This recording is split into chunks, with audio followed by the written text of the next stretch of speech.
네, 오늘 죽은 자요 살아있는 자라는 제목의 말씀 나누겠습니다. 우리 지난주부터 이제 로마서 말씀으로 설교를 하고 있는데요. 지난주에는 제가 복음에 대해서 말씀을 드렸습니다. 그죠? 복음. 그러나 이제는 하나님의 한 의가 나타났다. 하나님이 나타내 주신 의, 그게 바로 복음이라고 그랬어요. 그게 무엇입니까? 예수 그리스도를 믿는 믿음으로 말미암아 우리가 값없이 의롭다함을 받는 이 은혜를 바로 하나님이 나타내 주신 의라고 말씀을 드렸어요. 행위가 아니라, 율법 아래에서 우리가 행위로가 아니라 예수 그리스도를 믿는 믿음으로 구원받는다. 행위가 중요한 것이 아니라 믿음이다. 이렇게 설교를 드렸어요. 그날 예배를 마치고 집에 갔는데 제 아내가 걱정스럽게 저한테 말을 건네는 것입니다. 여보, 오늘 성도들이 당신 설교를 듣고 신앙생활 열심히 안 하면 어떡하냐는 거예요. 그래서 내가 그게 무슨 말이냐고. 아니, 당신이 율법의 행위가 중요한 것이 아니라 믿음으로 의롭게 된다고 그렇게 말하면 성도들이 야, 그러면 내가 그냥 열심히 할 필요 없겠구나. 예배 빠져도, 훈련 안 가도, 모임 좀 빠져도 그냥 그거는 별로 중요한 것이 아니구나. 주일 예배 빠지고 뭐 이렇게 하는 거에 대해서 대수롭지 않게 여기지 않겠냐는 거예요. 그리고 봉사나 헌신을 누가 하려고 하겠냐는 거예요. 그냥 뭐 믿음으로 오직 믿습니다 이렇게만 하면 되지 무슨 열심을 내고 무슨 변화가 있겠냐는 거죠. 걱정하는 것입니다. 여러분, 우리가요 믿음으로 구원받았다고 해서 믿음으로 말미암아 구원 얻는다는 것이 우리가 믿음 생활 대충 해도 된다. 내 마음대로 이제는 편안하게 자유하면서 살아야 된다. 이것을 말하는 것이 아니라는 걸 여러분 아셔야 돼요. 구원은 믿음으로 받습니다. 그렇다고 해서 우리가 삶을 아무렇게나 살면 안 되는 거예요. 또 심지어는요, 우리의 모든 죄를 믿음으로 용서해 주시니까 우리가 죄가 많으면 많을수록 하나님의 은혜가 크다는 생각을 하게 되겠죠. 믿음으로 이 엄청난 죄를 하나님께서 용서해 주셨으니까. 그래서 오히려 죄는 그냥 많이 지으면 지을수록 믿음으로 내가 하나님 앞에 나아가기만 하면 그 죄가 용서받으니까 그 은혜가 얼마나 크냐고. 그러니까 은혜를 더 받기 위해서 죄 짓는 거 괜찮다. 죄 많이 지어도 오히려 그 은혜가 더 크지 않겠냐. 이렇게 생각하는 사람이 있을지도 모르겠습니다. 여러분, 바울이 지금 로마서를 기록한 그 당시에도 이런 부류의 사람들이 있었어요. 믿음으로 용서받는다고, 믿음으로 구원받는다 하니까 그러면 죄 지어도 되겠네. 그냥 막 죄를 자유롭게 그렇게 해도 하나님의 은혜가 더 크지 않겠냐. 그런데 오늘 바울이 오늘 읽은 1절에서 단호하게 말합니다. 여러분, 오늘 로마서 6장 1절 2절 보십시오.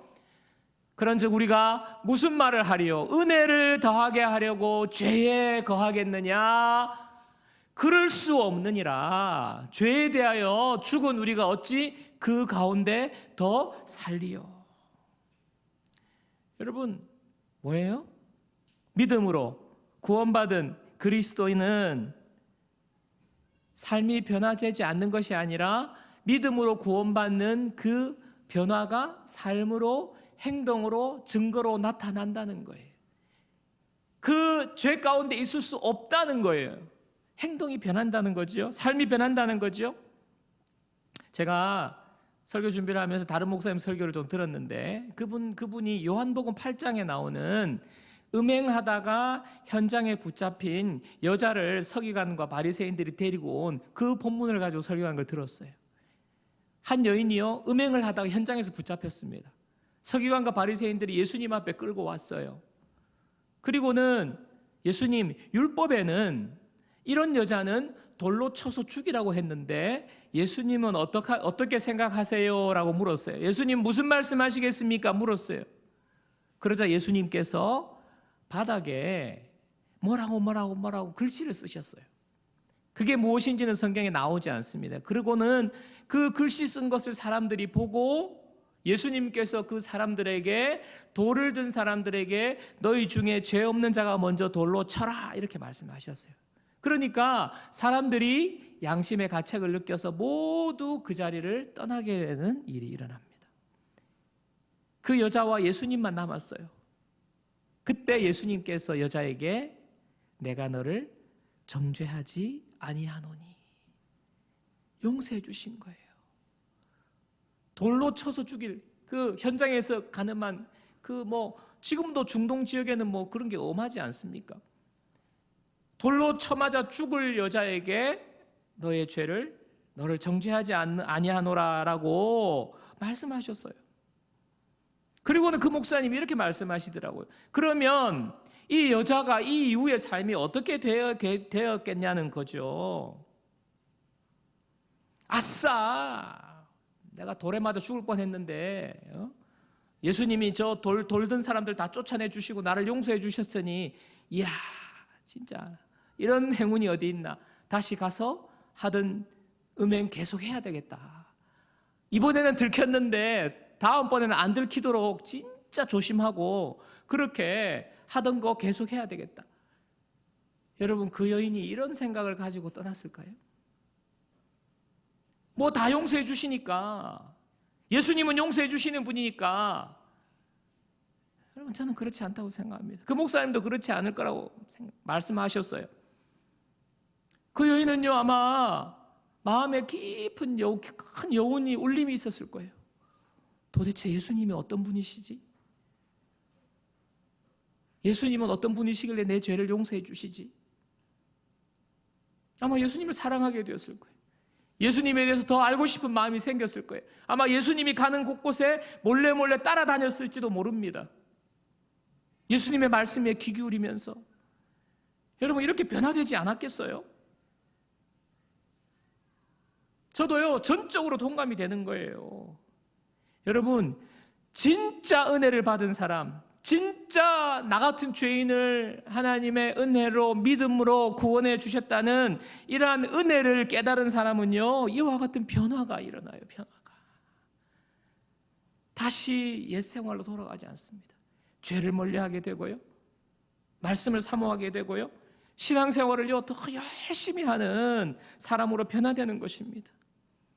여러분 중에 혹시 나는 은혜 받았어, 나는 예수 믿었어, 구원받았어, 나는 모태신앙으로 이미 어릴 때 유아세례 받았고 나는 예수님 믿어, 예수님을 믿어, 이렇게 고백은 하는데, 말은 하는데 이전의 삶 그대로 시간이 지나도 변화된 것이 없고요, 죄된 삶에 여전히 머물러 있고, 여러분, 아무런 내 삶에 변화가 없다?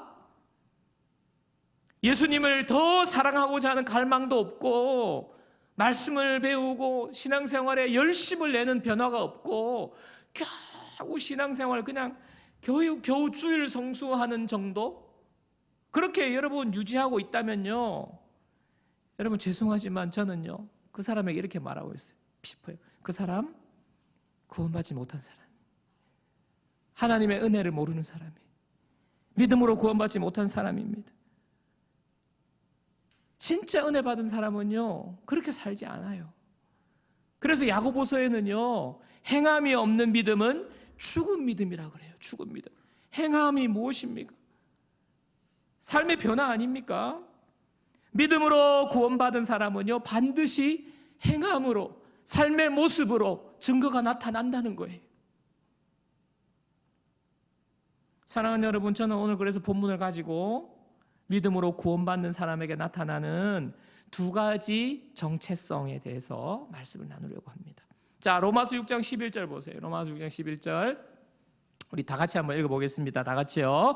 이와 같이 너희도 너희 자신을 죄에 대하여는 죽은 자요 그리스도 예수 안에서 하나님께 대하여는 살아있는 자로 여길지어다. 여기 두 가지 정체성이 나와요. 하나는 죽은 자, 하나는 살아있는 자. 자, 첫 번째, 우리의 믿음으로 구원받는 자에게 나타나는 정체성 첫 번째는요, 우리는 죄에 대해 죽은 자라는 거예요. 우리는요 죄에 대해 죽었어요. 여러분, 믿음으로 구원받았습니까? 그렇다면 저와 여러분은요 이 시간 이후로 죄에 대해서 죽은 자라는 정체성을 알 뿐만 아니라 그 정체성을 늘 기억하면서 살아야 되는 거예요. 이와 관련해서 오늘 본문에서는 세례에 대한 이야기를 하거든요. 세례받았다 이러거든요. 여러분, 세례는요 원래 물에 푹 들어가는 것 아닙니까? 우리는 손에 물을 찍어서 이제 이렇게 약식으로 하지만 원래는 침례잖아요. 물속에 예수님을 믿는다 그러면 예수님을 믿는다는 고백을 한 사람을 물속에 훅 집어넣어요. 이 무슨 말입니까? 죽었다는 거예요. 너 죽었다. 죽음을 말하는 것입니다. 예수님 믿을 때 나는 죽었다. 죄인 최기영은 예수님 믿고 세례받을 때 죽었다는 것을 선포하는 것입니다. 그리고 물 밖으로 올라오지요. 다시 살아나는 거예요. 죄인 최기영이 살아나는 것이 아니라 예수님 안에서 새 생명으로 태어나는 것을 말하는 거죠. 내가 죽는 거예요. 죄인인 내가 죽었다는 것입니다. 바울이 갈라디아 2장 20절에도 보시면요, 갈라디아 2장 20절, 내가 그리스도와 함께 십자가에 못 박혔나니 그런즉 이제는 내가 사는 것이 아니요 십자가에 못 박혀 죽었다는 거예요. 내가 죽었다는 것입니다. 오직 내 안에 그리스도께서 사시는 것이라. 이제 내가 육체 가운데 사는 것은 나를 사랑하사 나를 위하여 자기 자신을 버리신 하나님의 아들을 믿는 믿음 안에서 사는 것이라. 여러분, 바울이 정확하게 말하잖아요. 십자가에서 내가 죽었다는, 예수님과 함께 내가 죽었다는 거예요. 그런데 지금 살아가잖아요. 이 사는 것은 죄인인 내가 옛 습관 그대로 살아가는 것이 아니라 이제는 내 안에서, 내 삶 속에서 예수님이 주시는 생명으로 예수님이 허락하시는 삶을 살아간다는 것입니다. 다른 사람이 된 거예요. 정체성이 바뀐 거예요. 그래서 예수 믿으면요, 새 사람이 된다는 거예요. 겉은 똑같지만 정체성이 바뀌었다는 것입니다. 여러분, 성경은 또 다른 곳에는요, 우리가 본질상 진노의 자녀였는데 구원받음으로 하나님의 자녀로, 진노의 자녀에서 하나님의 자녀로 신분이 바뀌었다고 말해요. 여러분, 그래서 하나님께서 우리를 양자 삼았다고 그러거든요. 입양했다고 그래요. 입양. 하나님의 자녀로, 죄의 자녀에서 하나님의 자녀로 이제 입양이 된 거예요. 저는 이 입양을 생각하면서 이런 신분의 변화, 정체성의 변화, 하나님 앞에서 변화된 내 모습을 저는 이 거지와 왕자 컨셉으로 늘 좀 생각을 많이 해요. 그리고 설명하는 걸 좋아합니다. 여러분, 거지 소년, 거지 왕자는 바뀌는 건데 저는 이제 그냥 거지 소년이 왕자가 되었다. 이것은요, 거지 소년은요, 예수 믿기 전에 우리의 모습을 말하는 거예요.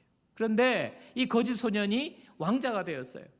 예수 믿고 하나님의 자녀가 된, 왕이신 하나님의 왕의 자녀가 된 것을 말하는 것입니다. 여러분, 예수 믿지 않을 때 우리는 거지 소년과 같이 죄 가운데 더럽게 살았어요.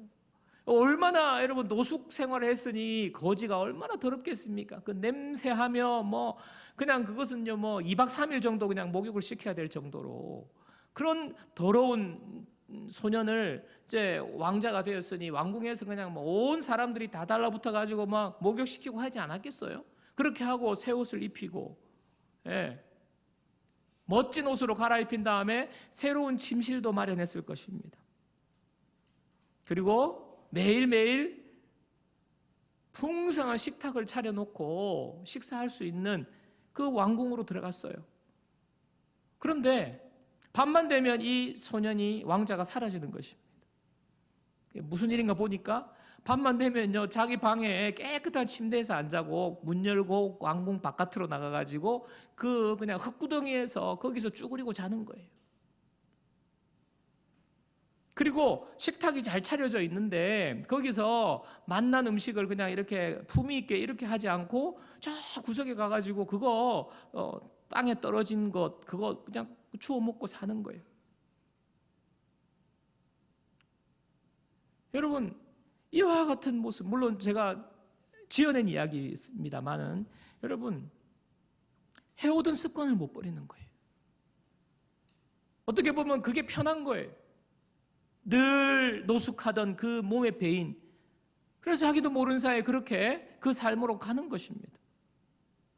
습관 버리지 못하고요, 자기가 지금 누구라는 것을 모르고 있는 것입니다. 여러분, 제가 이렇게 만든 이야기지만 저와 여러분들의 모습이 이런 모습으로 살아가고 있다는 거예요. 하나님의 자녀가 되었음에도 불구하고, 예수 믿고 신분이 바뀌어 왔는데도 불구하고 여전히 옛 습관에 묶여서 몸이 편한 대로, 내 생각과 내 편한 대로, 육신이 이끄는 대로 그냥 끌려다니는 거예요. 끊지 못하는 겁니다. 여러분, 왕이신 하나님이 그 소년에게 뭐라고 말하겠어요? 얘야, 너는 더 이상 이제 거짓 소년이 아니야. 너는 나의 자녀, 왕의 자녀가 되었어. 그렇게 하는 거 하지 않아도 돼. 하나님이 그렇게 말씀하시는 거예요. 사랑하는 여러분, 저와 여러분의 옛사람은 죽었습니다. 십자가에서 예수님과 함께 죄인인 저의 모습은 십자가에서 예수님과 함께 못 박혔어요. 저와 여러분은요, 죄에 대해서 죽었어요. 저와 여러분은 죄에 대해서 죽은 사람이에요. 뭐 한 번씩 이렇게 TV 같은데 드라마를 보면요, 의학 드라마 보면요, 막 진짜 막 사람이 환자가 오면 의사들이 완전 시체같이 죽어서 오면 뭐 어떻게 해요? 눈꺼풀을 이렇게 까뒤집어가지고 거기다가 후레쉬 비추잖아요. 예, 불빛을 보고 이제 살아있는 사람은 동공이 쫙 이렇게 축소되지 않습니까? 근데 죽은 사람은요, 동공 반응이 없어요. 또 뭐 발바닥도 이렇게 막 그 쇠 막대기로 막 부악 긁지 않습니까? 그러면 이제 움찔하잖아요, 살아있는 사람은. 근데 죽은 사람은 아무런 반응이 없어요. 여러분, 죽은 사람은 반응하지 않습니다. 아무리 죄의 자극이 와도 죽은 사람은요, 반응이 없어요. 죽었기 때문에. 여러분, 저와 여러분들은요, 십자가에서 예수님과 함께 우리의 옛사람이 죽었어요. 죄에 대해서 죽었어요. 죄의 유혹이 있을 수 있습니다. 죄의 유혹이 있습니다. 근데 죽은 사람은 반응하지 않는 거예요. 그 유혹에 넘어가지 않는 거예요. 오늘 두 가지, 지금 왕자가 되었어요. 우리의 정체성이 바뀌었어요. 그리고 죽었어요. 이 사실을 우리 꼭 기억함으로 말미암아 예수님과 함께 우리의 죄가 우리에게 역사하지 못하고 우리가 죄를 이기고 변화된 삶을 살게 되는 줄 믿습니다. 첫 번째. 자, 두 번째, 우리의 정체성. 예수님 믿고 변화된 우리의 정체성은요, 하나님에 대해 살아있는 자라는 거예요. 죄에 대해서는 죽었고요, 하나님에 대해서는요, 살아있어요. 살아있는 자가 된 거예요. 로마서 6장 4절. 자, 우리 같이 읽습니다. 로마서 6장 4절 다 같이요. 그러므로 우리가 그의 죽으심과 합하여 세례를 받음으로 그와 함께 장사되었나니 이는 아버지의 영광으로 말미암아 그리스도를 죽은 자 가운데서 살리심과 같이 우리로 또한 새 생명 가운데서 행하게 하려 함이라. 자, 마지막, 새 생명 가운데 행하도록 우리를 살리셨다는 거예요. 죄에 대해서는 죽고 새 생명으로 살도록. 여러분, 이것이 하나님 뜻입니다. 하나님의 뜻은요, 저와 여러분을 새 생명 가운데서 살게 하시려는 거예요. 제가 이 말씀을 묵상하는데 베드로전서 2장 9절 말씀이 떠올랐어요. 여러분 잘 아시는 말씀입니다. 베드로전서 2장 9절. 자, 이 말씀도 우리 같이 읽어보겠습니다. 다 같이. 그러나 너희는 택하신 족속이요 왕같은 제사장들이요 거룩한 나라요 그의 소유가 된 백성이니 이는 너희를 어두운 데서 불러내어 그의 기이한 빛에 들어가게 하시니에 아름다운 덕을 선포하게 하려 하심이라. 자, 너희는 누구라고 말합니까? 택하신 족속이요 왕같은 제사장이요 거룩한 나라요 하나님의 소유가 된 백성이라고 말하는 거예요. 저와 여러분들을 부르는, 저와 여러분들을 부르는 호칭이잖아요. 자, 그런데 왜 하나님께서 이런 신분을 주셨습니까? 이는 나와요. 이유가. 이는 너희를 어두운 데서 불러내어 그의 기이한 빛에 들어가게 하시니에 아름다운 덕을 선포하게 하려고. 아름다운 덕을, 하나님의 아름다운 덕을 선포하게 하려고. 하나님의 계획과 뜻이 있다는 거예요. 저와 여러분들을 그냥 죄에서 건져 주셔가지고 그냥 살아라가 아니라 너희는 택한 족속이야, 왕같은 제사장이야, 거룩한 나라야, 하나님의 소유된 백성이야. 왜? 나의 아름다운 덕을 선포하게 하려고.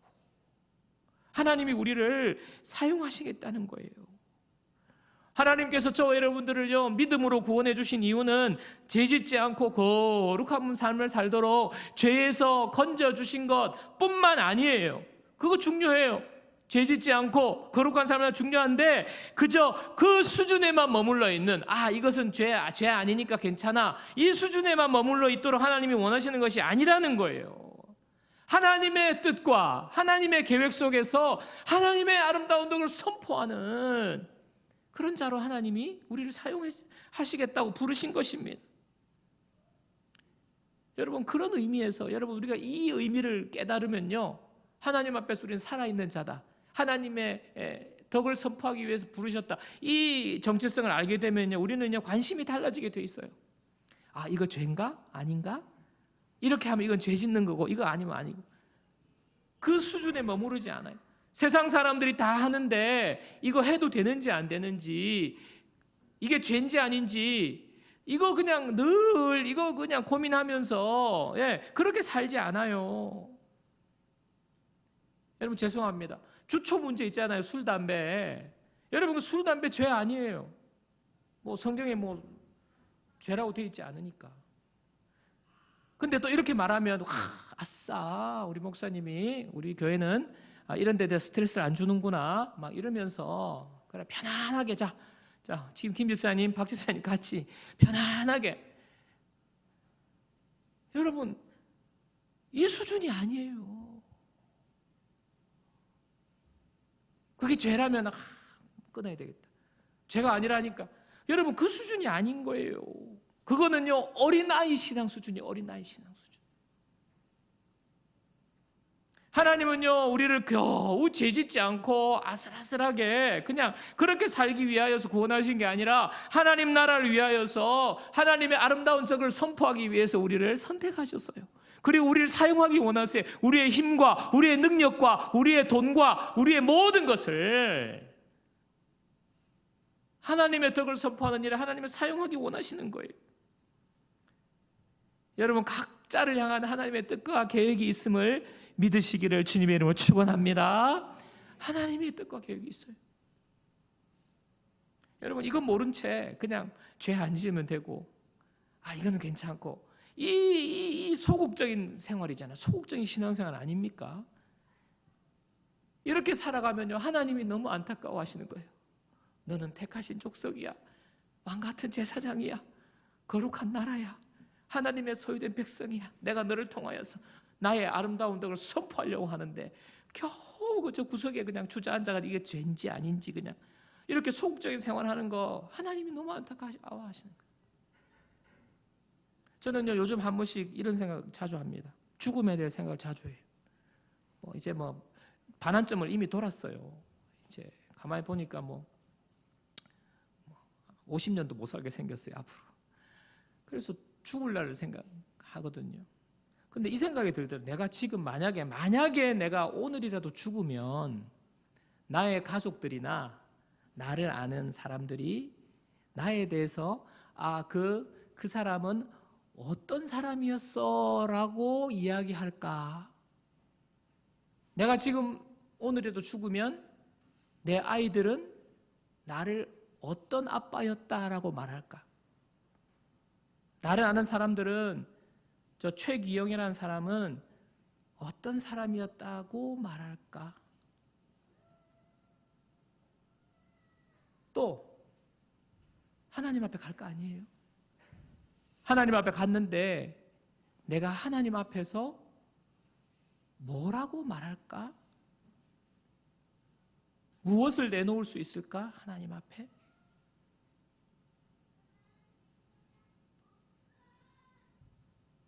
제가 이 생각을 합니다.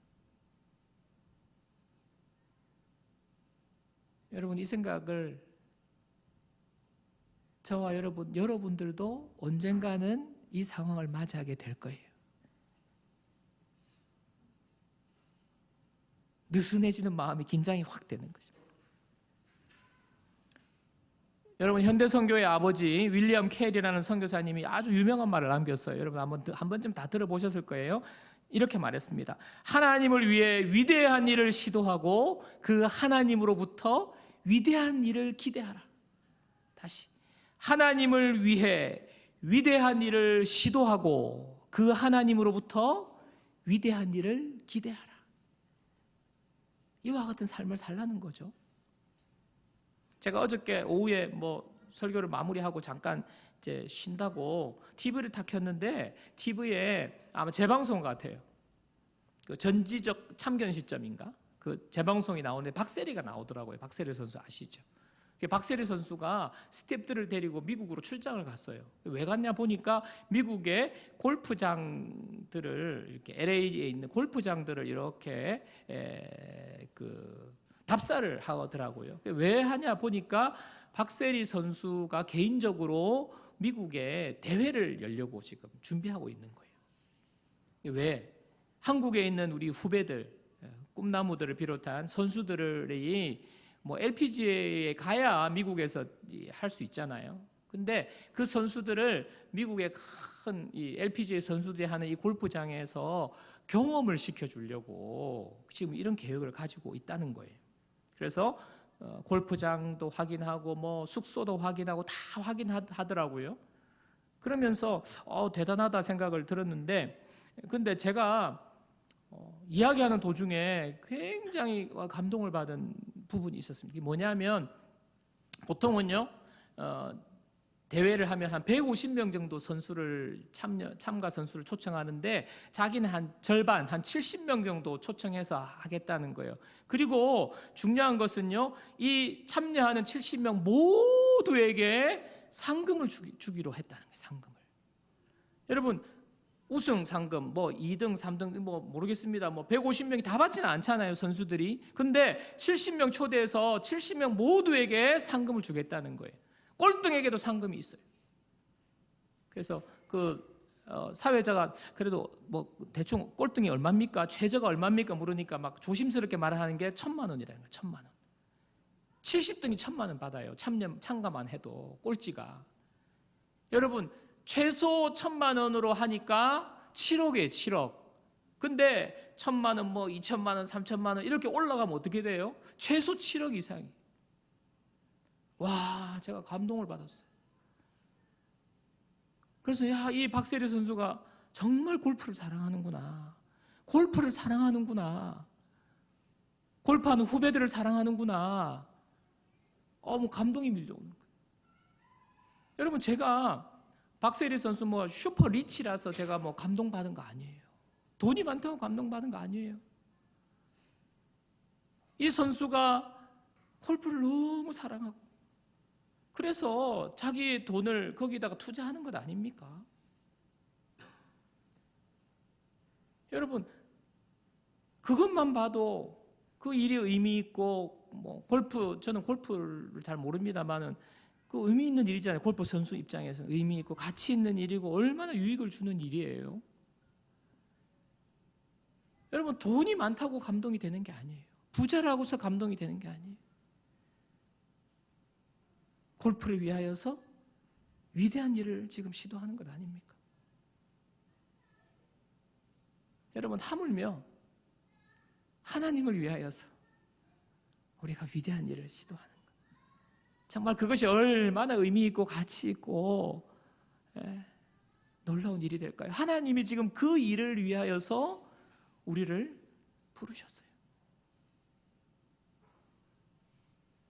윌리엄 캐리가 한 말, 그래서 여러분, 윌리엄 캐리가 한 말, 하나님을 위해 위대한 일을 시도하고 그 하나님으로부터 위대한 일을 기대하라. 여러분, 위대한 일이라고 하죠. 거창한 일을 말하는 것이 저는 아니라고 생각합니다. 하나님을 위한 모든 일은 위대한 것입니다. 하나님의 나라를 위하여서 우리가 시간을 드리고 물질을 드리고 우리의 능력과 에너지를 드리고 그것이 위대한 일이에요. 그리고 하나님으로부터 위대한 일을 기대하라. 이 말씀이 하나님을 위해서 다시 살아난 자, 우리의 정체성에 하나님이 우리에게 말씀하시는 말씀이 아니겠습니까? 사랑하는 여러분, 여러분에게 도전합니다. 여러분이 가지고 있는 시간, 여러분이 가지고 있는 힘과 능력, 여러분이 가지고 있는 물질, 여러분 지금 어디에다가 다 쏟고 있습니까? 하나님을 위해 투자하십시오. 하나님을 위한 일에 투자하십시오. 시간을 투자하시고 물질을 투자하시고 힘과 노력과 에너지를 투자하십시오. 위대한 일입니다. 그리고 하나님 우리를 통하여서 위대한 일을 이루실 뿐만 아니라 우리에게 위대한 일을 경험케 하실 거예요. 저는 우리 교회 모든 성도들이요, 지금은요 우리 교회가 이제 작은 교회지만 미약하지만 저는요 날마다 하나님 왜 이런 작은 교회, 왜 하나님이 넘치는 교회를 여기에 세워놨습니까? 하나님 내가 뭘 해야 되죠? 뭘 쓸모가 있으니까 여기 세운 거 아니에요? 하나님 앞에 날마다 기도하는 거예요. 제가 이게 부족해가지고 뭘 할까요? 하나님, 남들은 보면 기가 막히게 뭔가를 잘해요. 그러나 하나님의 일을 해야죠. 하나님이 나를 향해서 가지고 계신 꿈과 계획, 우리 넘치는 교회를 위해서 하나님 가지고 계신 계획, 저와 여러분들을 향하여 가지고 계신 계획, 하나님 그 뜻 알고 싶어요. 날마다 기도하고 있어요. 여러분도 함께 기도해 주시기를 부탁드립니다. 말씀을 정리하겠습니다. 여러분, 저와 여러분을 믿음으로 구원해 주셨는데 이 믿음으로 구원받았다고 해가지고요, 여러분 겨우 나는 이제 지옥 안 가니까 막 됐다. 여러분 그렇게 겨우 연명하는 신앙생활, 시험으로 치면 겨우 커트라인 넘기는 그런 신앙생활, 여러분 그런 수준의 믿음에 머물러 있지 않기를 간절히 소망합니다. 죄에 대해서는 죽었어요. 옛 삶을 버리십시오. 죄에 대해서 죽었어요. 거기에 반응할 수 없어요. 그리고 예수님 의지하면서 죄와 싸우고 죄를 이기는 저와 여러분들 되기를 주님의 이름으로 축원합니다. 뿐만 아니라 하나님을 향하여서는요, 우리는 살아있는 자예요. 하나님을 위해 위대한 일을 시도하고 하나님으로부터 위대한 일을 기대하는 이 놀라운 하나님을 위해 살아있는 자, 이 삶을 살아가는 저와 여러분 되시고 우리 교회가 되기를 주님의 이름으로 축원합니다.